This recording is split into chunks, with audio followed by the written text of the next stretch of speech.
Open டைனிங்னால நம்ம உள்ளே enter ஆகும்போதே பாருங்கள் ஒரு பிரேக்ஃபாஸ்ட் கவுண்ட் மாதிரி கொடுத்துருக்காங்க. அதை கம்ப்ளீட்டாகவே கிச்சன் ஒரு பார்ட்டிஷன் டிவைட் பண்ணுறதுக்கு வேண்டிய இது ஒரு open selves with partition work பண்ணியிருப்பாருங்க. அப்படி உட்டன் கலரில் பூஜா நியர்பை இருக்கனால அந்த உட்டன் கலர் அப்படியே இங்கேயும் அட்டாச் கண்டினியூ பண்ணி கொண்டு வந்திருக்கோம் பாருங்கள்.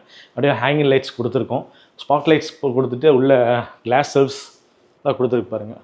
டெக்கா ஐட்டம்ஸு கப் அண்ட் சாசரம் அந்த மாதிரி ஐட்டம்ஸ் எனிதிங் வைக்கலாம் நம்ம பாருங்கள் கம்ப்ளீட்டாக. ஏன்னா ஒரு பிளாக் மார்பிள் இருக்கும்போது அந்த உட்டன் கலர் வரும்போது இன்னும் ஹைலைட்டாக இருக்குது பாருங்கள். அதுவும் பிளாக் கலரில் ஹேங்கிங் லைட்ஸு இல்லைங்களா. உள்ளுக்குள்ளே வந்து ஒரு க்ரீன், அந்த க்ரீன் வித் அந்த உட்டன் கலர்ஸே நான் கரெக்டாக மேட்சாக இருக்குது. அந்த க்ரீன் கலருக்கு எது சூட்டபிள் ஆகுமோ அதுக்கு தகுந்த மாதிரி மேட்ச் பண்ணி ஃப்ரண்ட்டு அப்படியே கம்ப்ளீட்டாகவே ஒரு பேனலிங் ஒர்க் பண்ணி பாருங்க.